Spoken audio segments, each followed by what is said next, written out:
홍콩의 5월은 보통 기온이 25도를 넘고 때로는 30도까지 오르는 더운 날씨입니다. 하지만 2015년 5월 22일 전날 내린 폭우와 강풍의 영향으로 기온은 그달 최저인 21도까지 뚝 떨어졌습니다. 날씨는 제법 서늘했죠. 그날 오후 2시가 조금 넘은 시각 헉함산의 아내 황슈퍼는 16살이 된 둘째 딸 릴리와 함께 집을 나섰습니다. 비가 내리고 있었고 두 사람은 노란색 미니쿠퍼에 올라타 서둘러 출발했습니다. 하지만 차는 집에서 불과 1.6km 떨어진 사이쿵의 한 버스 정류장 앞에서 멈춰섰습니다. 오후 2시 25분 정류장으로 들어서던 한 버스 기사가 임시주차구역에 서 있는 그들의 차를 목격했습니다. 오후 3시 35분 조깅을 하던 탕 여사도 비스듬히 주차된 미니쿠퍼를 발견했습니다. 비는 이미 그쳤는데도 자동차 와이퍼가 계속 움직이는 모습이 그녀의 눈길을 끌었습니다. 그때까지 황슈퍼 모녀는 길가에 차를 세운 지 1시간이 훌쩍 넘은 상태였습니다. 약 40분이 더 흐른 오후 4시 15분 조깅을 마치고 돌아오던 탕 여사는 미니쿠퍼가 여전히 그 자리에 와이퍼도 계속 움직이는 것을 보고 이상한 낌새를 느꼈습니다. 그녀는 차에 다가가 안을 들여다보았습니다. 시동은 꺼지지 않았고 창문과 문은 모두 굳게 닫혀 있었죠. 운전석과 조수석에는 두 여성이 눈을 감은 채 축 늘어져 있었습니다. 간호사였던 탕 여사는 즉시 상황이 심상치 않음을 직감하고 차창과 문을 두드렸지만 아무런 반응이 없었습니다. 그녀는 곧바로 경찰에 신고를 했죠. 경찰과 소방대원이 현장에 도착해 차창을 깨고 황슈퍼 모녀를 구출했습니다. 현장에서의 응급처치에도 반응이 없자 그들은 즉시 프린스 오브 웨일스 병원으로 이송되었습니다. 공교롭게도 그곳은 남편 헉함산이 근무하는 병원이었습니다. 비보가 전해졌을 때 헉함산은 병원 수술실에 있었습니다. 그는 수술복을 벗을 겨를도 없이 응급실로 달려갔습니다. 아내와 딸이 이미 생명의 징후가 없었음에도 불구하고 그는 딸을 살리기 위해 필사적으로 심폐소생술을 하고 동공을 확인하며 매달렸습니다. 하지만 결국 그는 딸을 끌어안고 오열할 수밖에 없었습니다. 그런데 이상하게도 똑같이 목숨을 잃은 아내를 대하는 그의 태도는 비교적 무관심해 보였습니다. 이 모습은 동료들의 눈에 이상하게 비쳤습니다. 저녁 5시 30분 황슈펑과 딸 릴리는 공식적으로 사망 선고를 받았습니다. 곧이어 12살 셋째 딸과 11살 막내 아들이 친척의 손에 이끌려 병원에 도착했습니다. 아이들은 엄마와 누나의 시신에 몸을 던지며 통곡했습니다. 6 식구의 단란했던 가정은 그렇게 한순간에 산산조각 났습니다. 당시 말레이시아에서 대학을 다니던 큰딸은 아버지가 전화를 걸어왔지만 흐느끼느라 말을 잇지 못했다고 회상했습니다. 그녀는 밤새 홍콩으로 달려왔고 넋이 나간 채 눈물만 흘리는 아버지를 보았습니다. 늘 강인하기만 했던 아버지의 처음 보는 모습이었죠. 균열이 드러난 완벽한 가족. 헉함산은 말레이시아인으로 사건 발생 당시 50세였습니다. 그는 홍콩 중문대학교 의과대학 마취 및 중환자 의학과 부교수이자 프린스 오브 웨일스 병원의 명예 선임 의사였습니다. 1988년 런던 대학교에서 의학 학사 학위를 취득하고 5년 후 영국 왕립 마취과 의사학회 회원이 되었습니다. 그는 영국 병원에서 인턴으로 근무할 때 같은 말레이시아 출신 간호사 황슈펀을 만나 1992년에 결혼했고 곧 첫 아이를 가졌습니다. 학술 연구에 열정적이었던 헉함산은 더 나은 연구 환경과 발전을 위해 1996년 가족을 데리고 영국을 떠나 홍콩에 정착했습니다. 이후 둘째 딸 리리를 포함해 아들 하나, 딸 하나를 더 낳았습니다. 일이 바빴던 헉함산은 40시간 연속 근무를 하며 집에 거의 들어가지 못했고 내 아이를 돌보는 책임은 온전히 아내 황슈펀의 몫이었습니다. 그녀는 불평 한마디 없이 가정을 위해 자신의 경력까지 포기하고 육아에 전념을 했죠. 헉함산 역시 그런 아내에게 늘 고마워했습니다. 부부는 재테크에도 능했습니다. 홍콩 부동산 급등기에 여러 채의 집을 사들여 2014년에는 자산 가치가 5천만 홍콩 달러, 약 88억 원을 넘어섰고 모든 부동산은 대출이 없는 상태였습니다. 이 외에도 680만 홍콩 달러의 현금을 보유하고 있었고 공동으로 회사를 설립해 부동산을 관리했습니다. 그들은 겉으로 보기엔 모든 것을 다 갖춘 엘리트 가정이었습니다. 성공적인 직업, 부유한 환경, 화목한 가정까지. 하지만 이 완벽해 보이는 가정은 2015년 5월 22일 한순간에 무너져 내렸습니다. 그리고 이 모든 비극을 계획한 사람은 바로 가장인 헉함산이었습니다. 경찰은 초기에 이 사건을 단순 사고로 판단했습니다. 하지만 차량 정밀 검사 결과 배기 시스템이나 환기 장치에는 아무런 문제가 없었고 최근 정비 기록까지 완벽했습니다.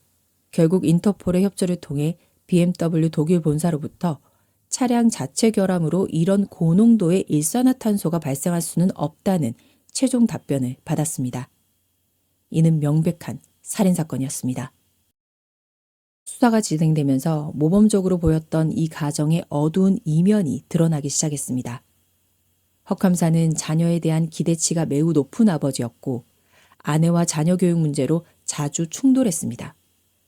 큰딸은 우울증과 불안장애를 진단받았고 숨진 둘째 딸 리리는 ADHD와 난독증을 앓고 있었습니다. 자녀들의 문제로 부부 사이의 갈등은 점점 깊어져 갔죠. 바로 그때 샤라라는 여성이 헉함산의 삶에 나타났습니다. 헉함산보다 16살 어린 그녀는 그의 제자였고 곧 유능한 조수가 되었죠. 헉함산은 샤라에게 딸들의 중국어 과외를 부탁했고 그녀는 아이들을 친엄마보다 더 헌신적으로 돌보았습니다. 아이들도 그녀를 무척 따랐죠. 헉함사는 점차 자신을 이해해주는 샤라에게 빠져들었고 아내와의 관계는 더욱 악화됐습니다.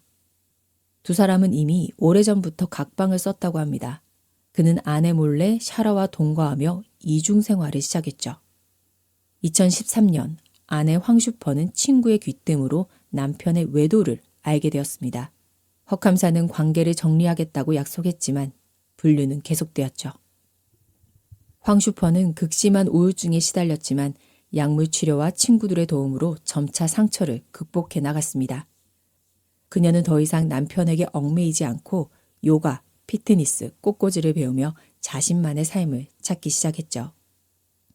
하지만 이런 아내의 변화를 헉함사는 받아들이지 못했습니다. 아내가 돈을 함부로 쓴다며 불평하기 시작한 것입니다. 2014년 6월 황슈퍼는 이혼을 요구했지만 헉함사는 거절했습니다. 표면적인 이유는 아이들을 위해서였지만 실상은 재산 분할 문제였죠. 아내가 재산의 절반을 요구하자 그는 6분의 1만 주겠다고 버텼고 이혼은 교착 상태에 빠졌습니다. 치명적인 요가볼의 정체. 사건 발생 6개월 후인 2015년 11월 25일 경찰은 차량 트렁크에서 발견된 바람 빠진 회색 요가볼에 주목했습니다. 이상하게도 요가볼의 공기마개를 어디에서도 찾을 수 없었습니다. 그때 한 경찰관이 이 마개 없는 요가볼이 일산화탄소 유출의 원인이 아닐까라는 대담한 가설을 세웠습니다. 경찰은 일산화탄소의 출처를 추적했고 마침내 결정적인 단서를 찾아냈습니다. 사건 발생 약 한 달 전인 2015년 4월 8일 헉함산의 연구실로 고순도 일산화탄소가 담긴 가스통이 배대된 기록을 발견한 것입니다. 주문은 그의 조 교수 명의로 되어 있었지만 조 교수는 헉함산 교수의 지시로 주문했을 뿐 용도는 알지 못한다고 진술했습니다.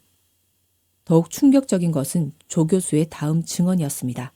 그는 사건 발생 이틀 전 헉함산이 직접 일산화탄소를 요가볼 2개에 주입해 연구실 밖으로 가져가는 것을 목격했다고 말했습니다. 경찰이 요가볼에 대해 언급한 적이 없었음에도 나온 이 증언은 경찰의 가설에 확신을 더해주었습니다. 2016년 5월 경찰은 헉함산과 그의 내연녀 샤라를 살인 혐의로 체포했습니다. 헉함산의 사무실과 집에서는 일산화탄소 감지기와 요가볼 공기마개가 발견되었습니다. 헉함산은 혐의를 완강히 부인했습니다. 그는 집에 있는 쥐를 잡기 위해 일산화탄소를 가져왔을 뿐이라고 주장을 했죠. 사건 이틀 전, 일산화탄소를 채운 요가볼 2개를 차에 싣고 갔는데 다음 날 보니 하나에서 가스가 새어나 버렸다고 했습니다. 그리고 남은 회색 요가볼 하나를 집에 가져다 놓았는데 딸 릴리가 이건 쥐 잡는 일산화탄소가 든 공이니 만지지 말라는 경고를 무시하고 창에 가져간 것 같다고 진술했습니다. 즉 그는 모든 책임을 죽은 딸에게 떠넘기려 한 것입니다. 하지만 이 주장은 곧 허점이 드러났죠. 법의학화학자 황관슝 박사는 모의 실험을 통해 헉함산의 주장을 정면으로 반박했습니다. 그는 사건 차량인 미니쿠퍼에 일산화탄소를 채운 요가볼을 넣고 농도 변화를 측정했습니다.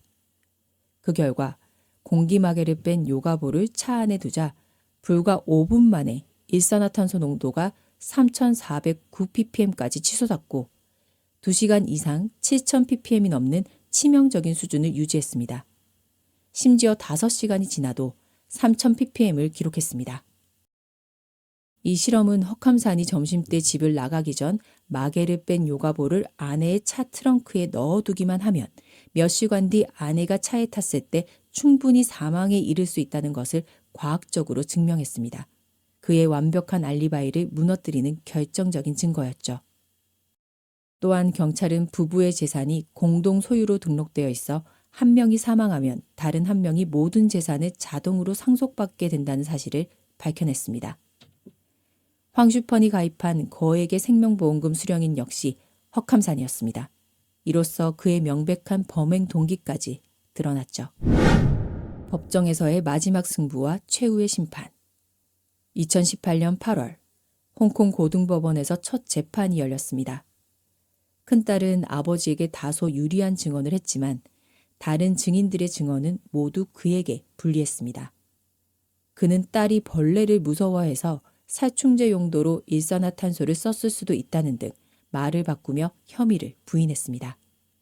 하지만 배심원단은 만장일치로 그의 살인 혐의 2건에 대해 유죄를 판결했고 법원은 그에게 종신형을 선고했습니다. 헉함산은 즉각 항소했습니다. 그리고 2023년 종신법원은 원심 판사가 배심원단에게 특정 가능성을 제대로 설명하지 않았다는 이유로 그의 유죄 판결을 파기하고 사건을 고등법원으로 돌려보냈습니다. 요가볼 공기마개가 경찰의 증거물 관리 부실로 분실되었을 가능성을 배제할 수 없다는 것이 이유였습니다. 2024년 재심이 열렸습니다. 그런데 재판 도중 헉함산은 돌연 변호사를 해임하고 직접 변호를 시작했습니다. 그는 자신의 전문 지식을 내세워 동료 교수와 법의학자의 증언을 반박하고 아내와 딸의 관계가 나빴다고 주장하며 책임을 회피하려 했습니다. 아내를 회상하며 눈물을 흘리다가도 결국 비극의 원인을 죽은 아내나 딸에게 돌리는 이중적인 모습을 보였죠. 하지만 그의 이런 행동은 배심원들에게 오히려 부정적인 인상만 남겼습니다. 2025년 1월 14일 41일간의 재판 끝에 배심원단은 단 4시간의 논의 끝에 또다시 만장일치로 유죄를 판결했습니다. 헉함산은 또다시 종신형을 선고받았습니다. 선고가 내려지는 순간 그는 아무 표정 없이 침묵을 지켰습니다. 완벽한 범죄의 종말. 높은 지능을 가진 대학 교수였던 헉함산. 그는 자신의 통제 아래 완벽한 인생을 계획하고 살아왔습니다. 하지만 아내와의 갈등과 불륜 관계가 시작되면서 그의 완벽한 계획에 아내는 장애물이 되었죠. 결국 그는 아내와 함께 자신의 아이까지 희생시키는 끔찍한 범죄를 저질렀습니다. 이 사건은 직접적인 증거는 없지만 수많은 정황 증거가 한 사람을 범인으로 지목하고 있습니다. 그가 쥐를 잡겠다며 치명적인 독가스를 집에 들여온 점, 그리고 그 위험성을 단 한 명, 바로 희생자가 된 딸에게만 알렸다고 주장하는 점은 상식적으로 납득하기 어렵습니다. 그가 직접 꾸민 완벽한 가정은 그의 손에 의해 완벽하게 파괴되었습니다. 의사 면허는 박탈되었고 막대한 재산도 상속받을 수 없게 되었습니다. 의학계에서 존경받으며 자녀들의 성장을 지켜봤어야 할 그의 남은 인생은 이제 차가운 감옥 안에서 끝나게 될 것입니다. 올해 2월 14일 허캄사는 재심 판결에 불복하며 다시 항소를 제기했습니다. 현재 법원의 답변을 기다리고 있는 상태죠. 여러분은 허캄산이 어떻게 그 요가보를 조종했다고 생각하시나요? 그는 정말 아이를 해칠 생각은 없었을까요? 아니면 처음부터 모든 결과를 고려했던 걸까요? 어쩌면 이 모든 것이 정말 그가 한 짓이 아닐 수도 있을까요? 여러분의 생각을 댓글로 공유해 주세요. 오늘 이야기가 흥미로우셨다면 채널 구독과 좋아요 부탁드립니다. 다음 영상에서 뵐게요.